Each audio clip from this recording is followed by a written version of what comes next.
अस्सलाम वालेकुम। Today we are going to start a series of lectures on genetics biochemistry block 5।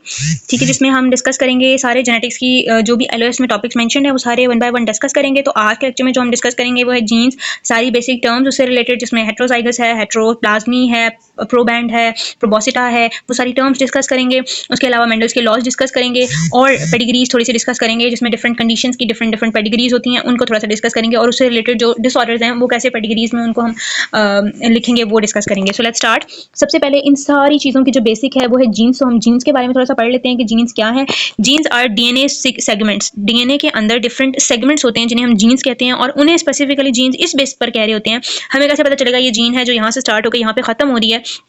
तो हम इस बेसिस पर कहते हैं कि जो वो पार्ट ऑफ डीएनए जो एक स्पेसिफिक पर्टिकुलर फंक्शनल प्रोडक्ट बना रहा है, दैट इज प्रोटीन, उसको हम जीन कहते हैं। ठीक है, तो is a complete sequence region necessary for generating a functional product और sequence of DNA to produce needed to produce a functional product, जिसे हम प्रोटीन कहते हैं। ठीक है, अब इस जो डीएनए है जिसके ऊपर जीन्स प्रेजेंट हैं, इसके डिफरेंट ऑर्गेनाइजेशन हैं। It has some physical organisation और इट हैज फंक्शनल ऑर्गेनाइजेशन। पहले हम फिजिकल ऑर्गेनाइजेशन की बात करते हैं। फिजिकल ऑर्गेनाइजेशन में आता है कि ये कैसे अरेंज हुआ है with in the nucleus, with in the chromosomal structure, और किस तरह से इसकी डिफरेंट स्ट्रक्चरल ऑर्गेनाइजेशन है। ठीक है, तो अगर हम बात करें, स्टार्ट करें डीएनए से। DNA is a double stranded structure, जो आपको सबसे टॉप पे नजर आ रहा है। ठीक है, ये जो डीएनए का डबल स्ट्रैंडेड स्ट्रक्चर है, ये हमारे क्रोमोसोम में या न्यूक्लियस के अंदर ऐसे ही डिस्पर्स नहीं पड़ा होता। It is attached to a set of 8 proteins, जिसे हम हिस्टोन प्रोटीन्स कहते हैं, जिसमें हमारे पास H1, H2A, H2B, H3 और H4 आती हैं। ठीक है, जो इसमें से H2 से H4 तक हैं, ये 4 प्रोटीन्स ये डायमर की फॉर्म में प्रेजेंट होती हैं। ये सारी कंबाइन होती हैं टू फॉर्म अ ऑक्टामर। ठीक है, और जो H1 है वो लिंकर प्रोटीन होती है। ठीक है, जब ये 8 प्रोटीन्स हिस्टोन प्रोटीन्स का सेट बन जाता है, इसको हम न्यूक्लियोसोम कहते हैं। और इंटर न्यूक्लियोसोमल जो डीएनए होता है उसे हम लिंकर डीएनए कहते हैं, और वो लिंक्ड हो रहा होता है थ्रू H1 हिस्टोन प्रोटीन्स। अच्छा, जो ऑक्टामर बनता है ना हिस्टोन प्रोटीन का, जो न्यूक्लियोसोम है उसके अराउंड डीएनए बाइंड होता है इनटू 2 टर्न्स। ठीक है, जो कि इस शक्ल में कुछ नजर आता है। ठीक है, जैसे ये इसमें साइड में डायग्राम में नजर आ रहा है कि 2 टर्न्स हैं रेड कलर की डीएनए की ऊपर, पर्पल कलर की बॉल्स के ऊपर। ठीक है, तो इस स्ट्रक्चर को हम न्यूक्लियोसोम कहते हैं। उसके बाद ये डिफरेंट न्यूक्लियोसोम्स एग्रीगेशन होती है। ठीक है, ये सारे कंबाइन होते हैं और फिर ये एक थ्रेड लाइक स्ट्रक्चर बना देते हैं बड़ा सा, जिसे हम क्रोमेटिन कहते हैं। ये क्रोमेटिन हमारे पास क्रोमोसोम की शक्ल में कब आता है? जब मेटाफेज स्टेट होती है माइटोसिस की, तो ये क्रोमोसोम्स बन जाते हैं। ठीक है, जिसमें हमारे पास हमें नजर आ रहा होता है एक सेंट्रोमियर है, उसके साइड पर सिस्टर क्रोमेटिड्स हैं जिनकी आर्म्स हैं। तो ये हमारे पास डीएनए की फिजिकल ऑर्गेनाइजेशन है। उसके बाद है functional organisation. Functional organisation DNA के स्ट्रक्चर के अंदर वो ऑर्गेनाइजेशन है जो उसके फंक्शन को इन्फ्लुएंस कर रही है। ठीक है, डीएनए के अंदर जीन्स प्रेजेंट हैं, तो ऑब्वियसली ये जीन्स की कुछ ऑर्गेनाइजेशन होगी। तो जो जीन्स हैं उनके अंदर डिफरेंट रीजन होते हैं जो उसके फंक्शन को ऑल्टर कर रही होती हैं, उसके फंक्शन को इन्फ्लुएंस कर रही होती हैं। वो कौन कौन से रीजन होते हैं? ठीक है, वो हम अभी डिस्कस करते हैं, फिर हम इस डायग्राम पर वापस आएंगे। ठीक है, इन दोनों डायग्राम्स को फिर हम डिस्कस करेंगे कौन कौन से रीजन हैं। प्रोमोटर रीजन होता है हमारे पास, एक्सॉन्स और इंट्रॉन्स होते हैं। ठीक है, कोडिंग सीक्वेंस होता है। उसके बाद 5 prime untranslated region, 3 prime untranslated region. अब ये सारे होते क्या हैं? ठीक है, एक पर्टिकुलर डीएनए सीक्वेंस है, ठीक है, जिसे हम जीन कह रहे हैं। अब उस जीन के अंदर ऐसा नहीं है कि सिर्फ उतना सा पार्ट होगा जिसने ट्रांसक्राइब होना है और प्रोटीन बना लेनी है। उसके साथ लिंक्ड और बहुत से जीन के स्ट्रक्चर्स हैं। ठीक है, जीन की अरेंजमेंट है जो डिफरेंट और फंक्शंस परफॉर्म कर रही है। ठीक है, बेसिकली तो ट्रांसक्रिप्शन ही करनी है ना जीन ने, डीएनए का फंक्शन तो यही है, लेकिन उस फंक्शन के साथ लिंक्ड बहुत सारी चीजें हैं जो उस फंक्शन को इन्फ्लुएंस कर रही होती हैं, वो डीएनए की फंक्शनल ऑर्गेनाइजेशन बना रही होती हैं। क्या क्या चीजें होती हैं उसमें?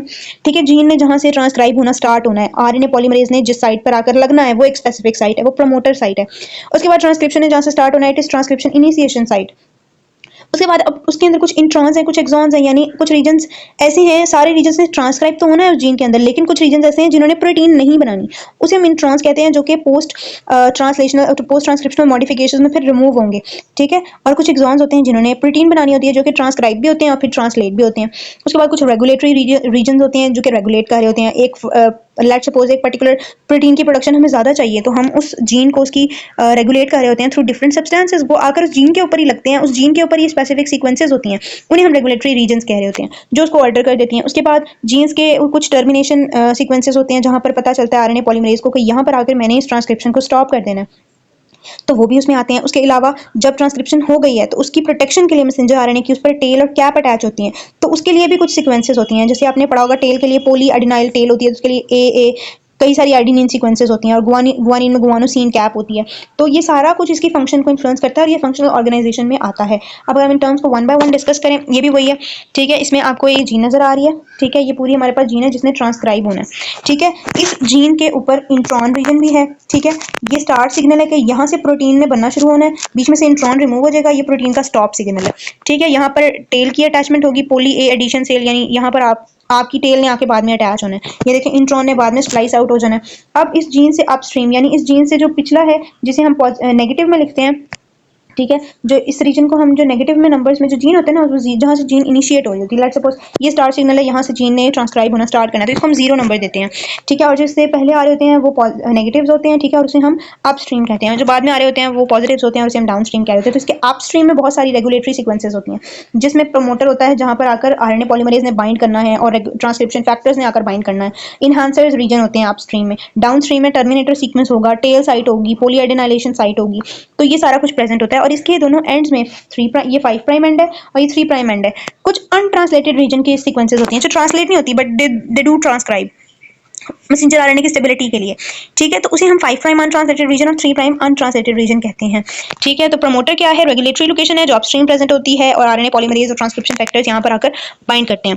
उसके बाद exons and introns. Exons are the coding regions that both transcribe and translate, और इंट्रॉन्स जो है they just transcribe and they do not translate into proteins, splice out हो जाते हैं। कोडिंग सीक्वेंस एक्चुअली जो जीन का पार्ट प्रोटीन बना रहा होता है उसे हम कोडिंग सीक्वेंस कहते हैं, ठीक है। उसके बाद फंक्शनल ऑर्गेनाइजेशन में और क्या क्या आता है, 5 प्राइम अनट्रांसलेटेड रीजन है, 3 प्राइम अनट्रांसलेटेड रीजन है, टर्मिनेटर सीक्वेंस है, ये सारा कुछ मैं आपको डायग्राम से बता चुकी हूँ।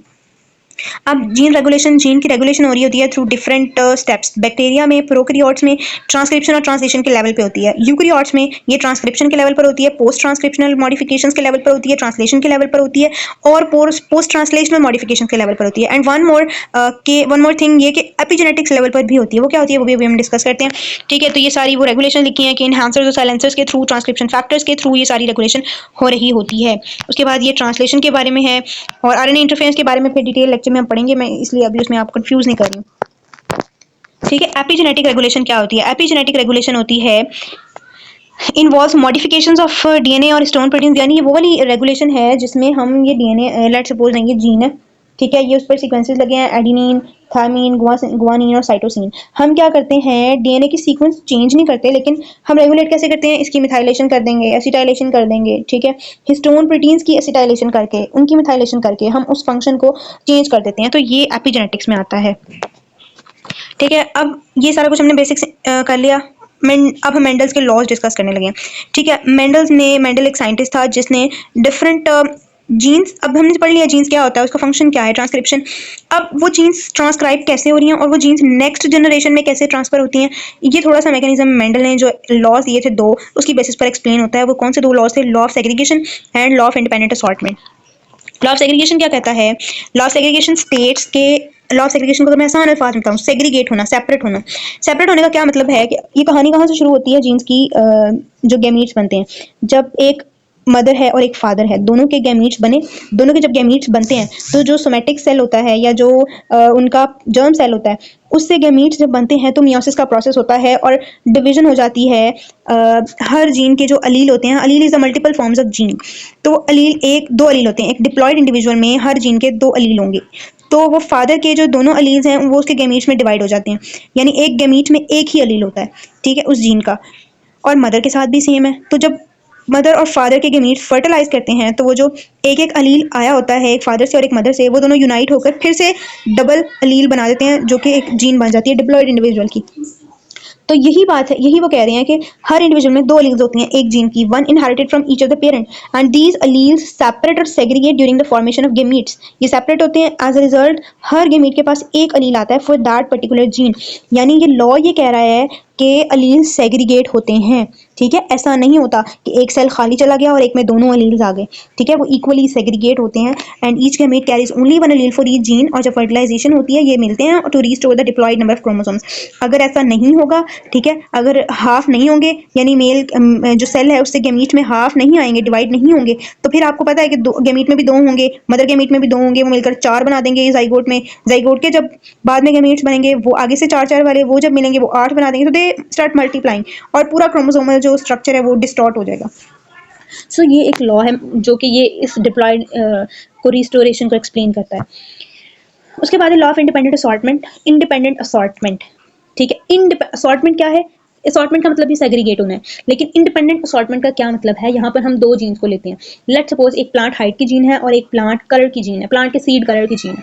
ठीक है, अब प्लांट हाइट की जीन जो आ रही है, ऐसा नहीं है, लेट सपोज कि प्लांट हाइट की जीन है कैपिटल एच और प्लांट जो सीड कलर की जीन है वो है स्मॉल एच। ठीक है, अब ऐसा नहीं है कि जो गैमीट बने, गैमीट में तो इन दोनों नहीं आने। अच्छा, एक क्रोमोसोम क्रोमेटेड पर है स्मॉल एच और ये वाला, हर क्रोमोसोम के ऊपर ना, ठीक है, बेसिक अगर मैं आपको दूं तो हर क्रोमोसोम के दोनों क्रोमेटेड्स पर इधर भी ये जीन होगी, इधर भी ये जीन होगी। ठीक है, क्योंकि ये दोनों क्रोमेटेड्स एक दूसरे की आइडेंटिकल कॉपी होते हैं। अच्छा, तो इधर भी ये जीन होगी, इधर भी ये जीन होगी, तो ये मैं यही दिखा रही हूँ, एक साइड पर ये और एक साइड पर ये। अब एक गैमीट में लेट सपोज ये जा रहा है कैपिटल एच और एक गैमीट में जा रहा है लेट सपोज ये वाला सी, या ये वाला सी जा रहा है। ठीक है, और एक गैमीट बन रहा है एच सी का, एक गैमीट बन रहा है एच कैपिटल सी का, एक गैमीट बन रहा है एच सी का। ठीक है, ये गैमीट्स हैं। अब इसको समझाने का मकसद ये है कि जब हाइट की जीने सेग्रीगेट होना है ना, तो उसने ये नहीं देखना कि मेरे पास स्मॉल सी पड़ा है या कैपिटल सी पड़ा है, उसने अपने हिसाब से सेग्रीगेट होना है।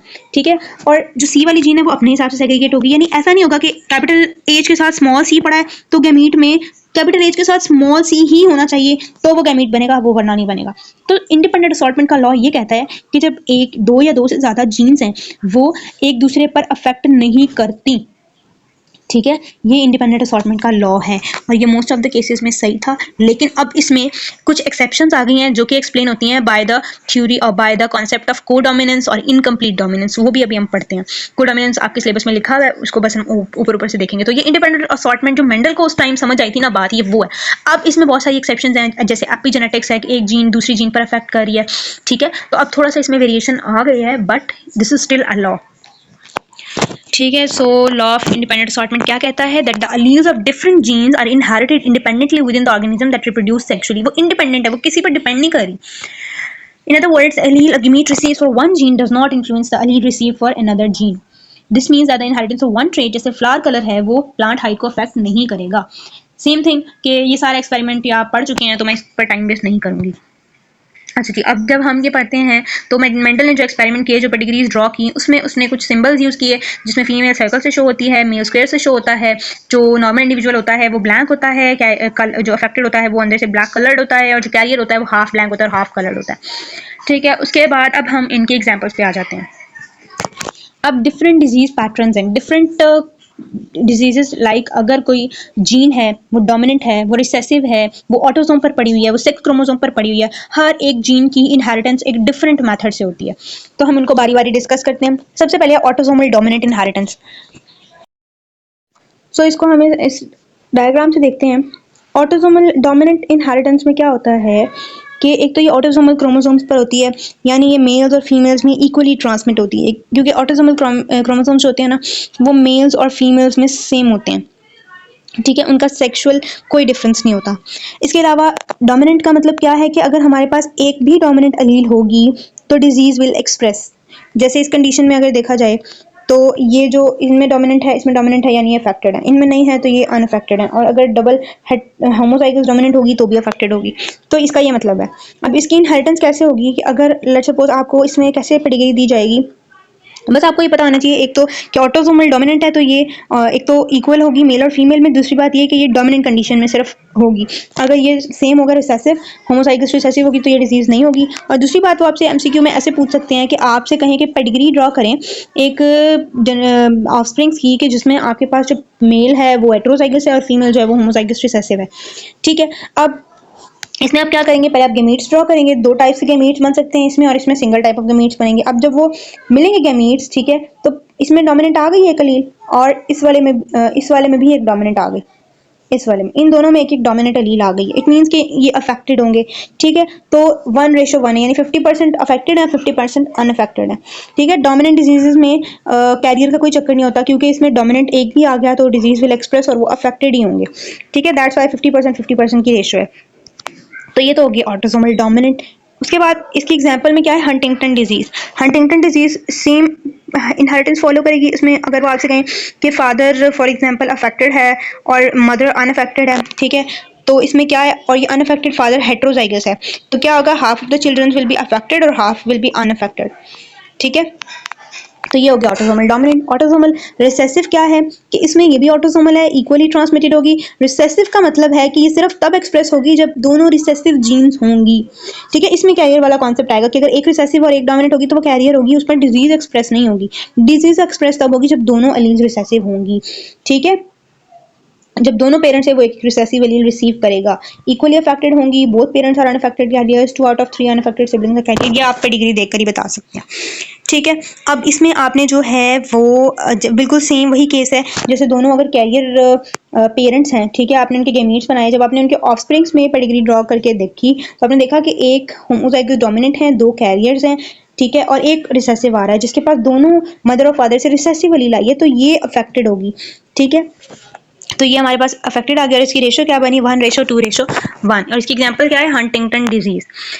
उसके बाद आ जाती है सेम वही केस है कि इसमें 2 कंडीशन दी हुई हैं, एक में अनअफेक्टेड, एक पेरेंट मेल अनअफेक्टेड है और दूसरे वाले में दोनों कैरियर्स हैं। ठीक है, तो इसमें ऑफस्प्रिंग्स में क्या रेशो है, इसमें तो 50% अनअफेक्टेड है, 50% कैरियर है, जबकि दूसरे वाले में 25% अनअफेक्टेड है, 25% अफेक्टेड है और 50% कैरियर है। ठीक है, तो ये आपने रेशो इस तरह से इंटरप्रेट करनी होती है कि आप यहाँ पे डिग्री देख बनाकर ही बता सकते हैं कि कैसे कैरियर होंगे या कौन से अनअफेक्टेड होंगे। और इसकी एग्जांपल ऑटोसोमल रिसेसिव की क्या है, जीरोडर्मा पिगमेंटोसम। हो सकता है आपको क्वेश्चन में ऑटोसोमल रिसेसिव ना लिखा हो, जीरोडर्मा पिगमेंटोसम लिखा हो, तो भी आपने सेम चीज बतानी है। हो सकता है कि फादर और मदर का जेनेटिक जीनोटाइप दी हो, ठीक है, और आपने बताना हो कि उनके ऑफस्प्रिंग्स की क्या जीनोटाइप होगी और उसकी क्या रेशो होगी फ्रॉम नॉर्मल टू अफेक्टेड। उसके बाद आ जाते हैं एक्स लिंक्ड रिसेसिव इनहेरिटेंस। ठीक है, अब ये सेक्स लिंक्ड है, यानी इसमें सेक्सुअल इन्फ्लुएंस होगा। ठीक है, अब एक्स लिंक्ड रिसेसिव इनहेरिटेंस यानी ये एक्स क्रोमोसोम पर होगा, और ये एक्स क्रोमोसोम पर तब होगा फीमेल के पास, क्योंकि दोनों एक्स क्रोमोसोम होंगे तो दोनों रिसेसिव एलील्स होंगी, तो ये डिजीज एक्सप्रेस होगी। मेल्स के पास क्योंकि एक एक्स क्रोमोसोम होता है, तो अगर एक भी रिसेसिव एलील आ गई तो डिजीज विल एक्सप्रेस इटसेल्फ। तो ये डिफरेंस होता है, और ये मेल में ज्यादा कॉमन होती है। मेल में क्यों कॉमन होती है, देखिए फीमेल के पास 2 चांसेस हैं, एक रिसेसिव एलील आ गया, कोई बात नहीं, कुछ भी नहीं हुआ, अफेक्टेड नहीं होगी। 2 आएंगे तो अफेक्टेड होगी। मेल में एक आ गया, अफेक्टेड, नो अदर ऑप्शन।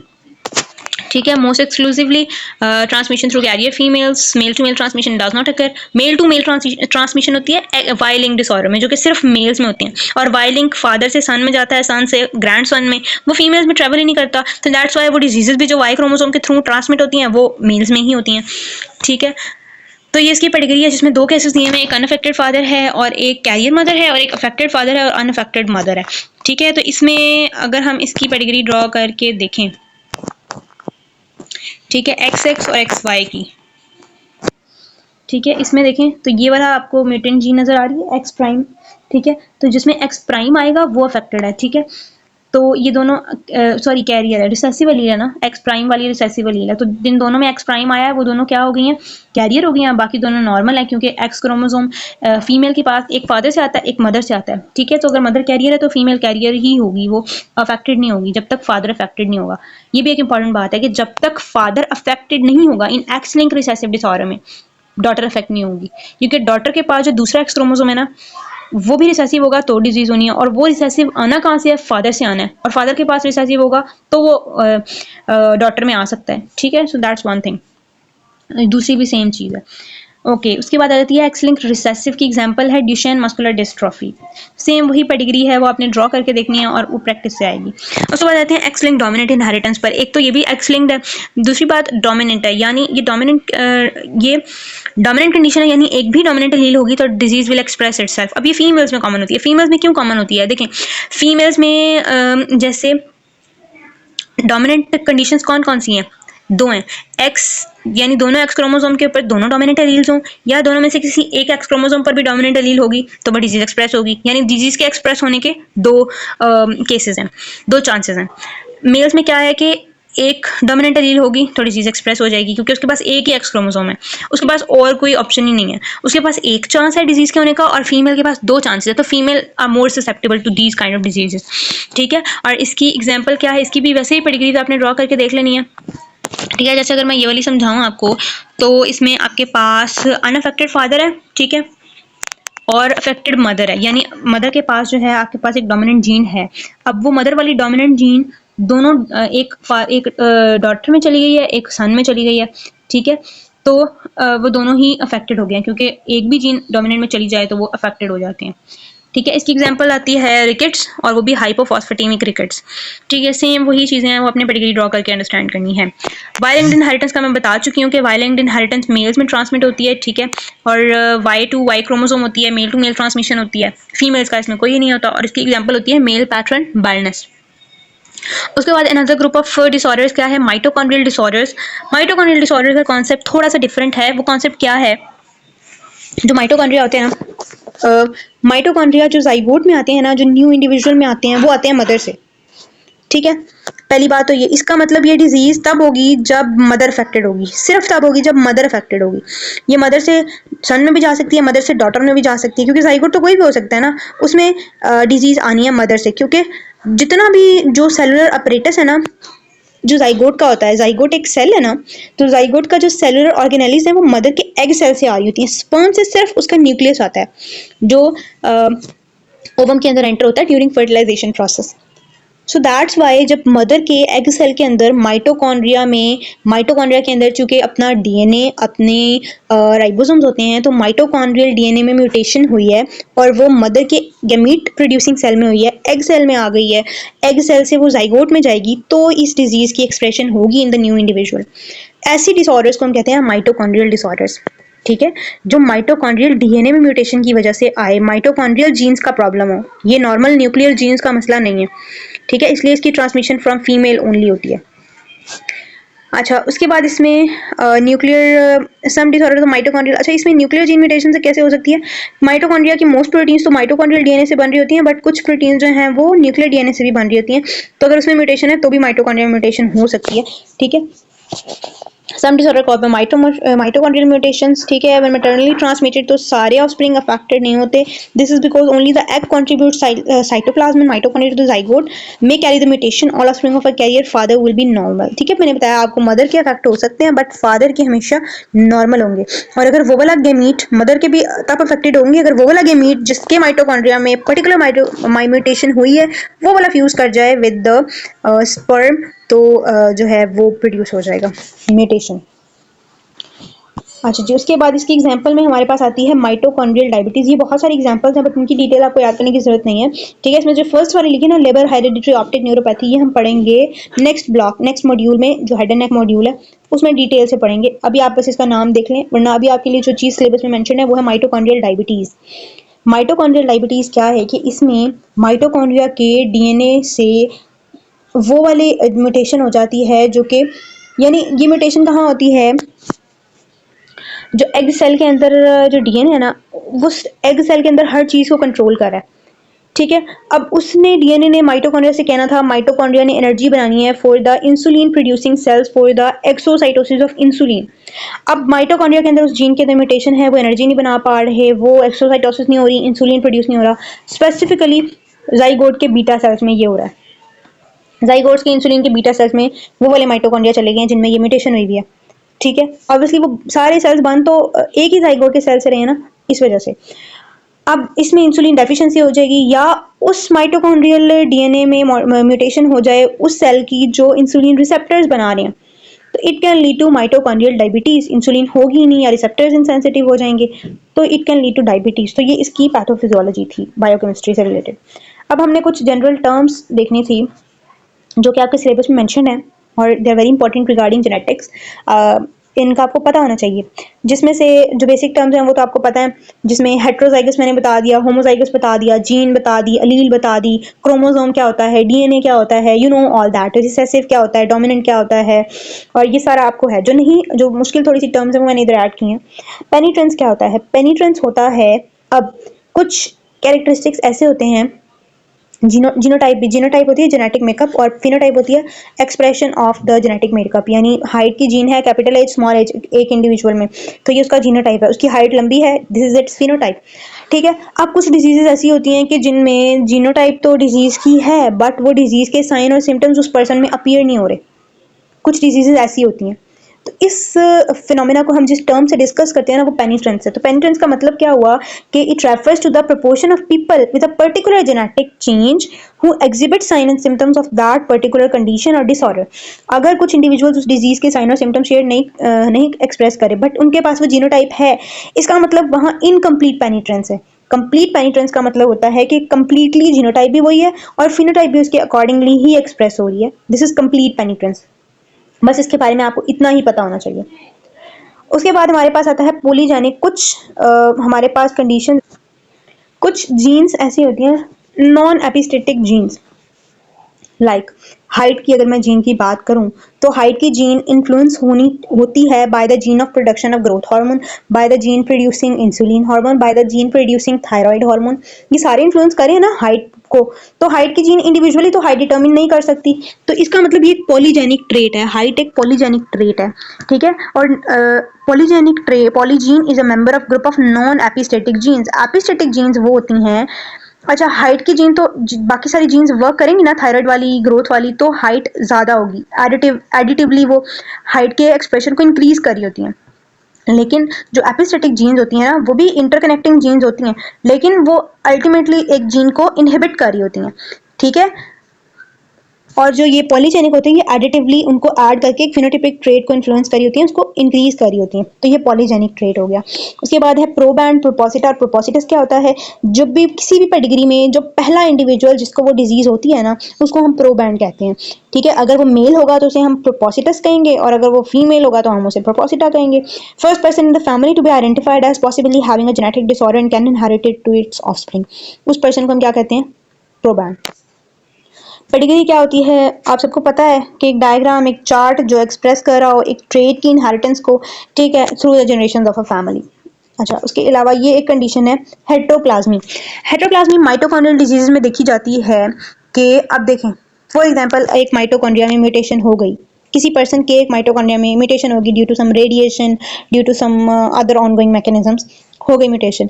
अब वो माइटोकॉन्ड्रिया डिवाइड कर रहा है थ्रू माइटोसिस और बाइनरी फिजन, वो डिवाइड कर रहा है। अब उसी सेल के अंदर कुछ नॉर्मल माइटोकॉन्ड्रिया भी हैं, कुछ डिजीज माइटोकॉन्ड्रिया भी हैं। जब वो सेल डिवाइड हुआ है तो कुछ सेल में वो नॉर्मल वाले चले गए हैं, कुछ सेल्स में वो म्यूटेटेड और जो अफेक्टेड हैं वो चले गए हैं। तो इस कंडीशन को हम कहते हैं हेटेरोप्लाज्मी, ठीक है। When a specific mutation occurs in some of mitochondria, this mutation can be unevenly distributed into daughter cells during cell division.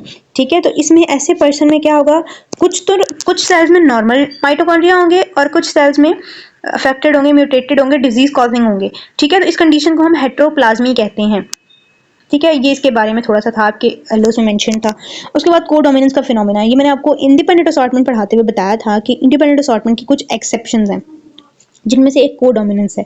Codominance ये कहती है कि दो जीन्स जो कि कोडोमिनेंस शो कर रही होती हैं वो क्या करती हैं, वो दोनों जीन्स एक दूसरे के, वो दोनों जीन्स साथ में इनहेरिट हुई हैं और वो दोनों ही अलील्स एक्सप्रेस हो गई हैं। लेट्स सपोज हमारे पास कैपिटल एच है, जैसे इस एग्जांपल में कैपिटल एच है रेड कलर की, दोनों ही फ्लावर कलर की जीन है, अलील्स हैं।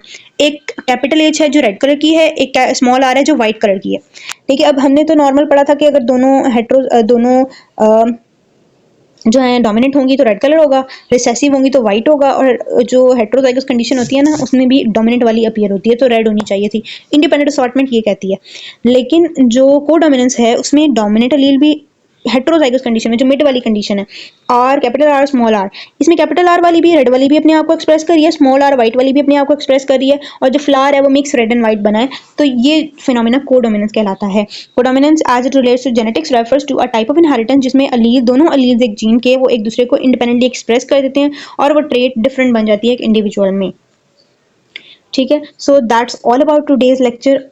आई होप कि आपको समझ आ गई होगी, और अगर आप कोई भी क्वेश्चन है तो you can ask in comments. Thank you so much for watching the video. Subscribe to my YouTube channel for more videos. अल्लाह हाफिज़।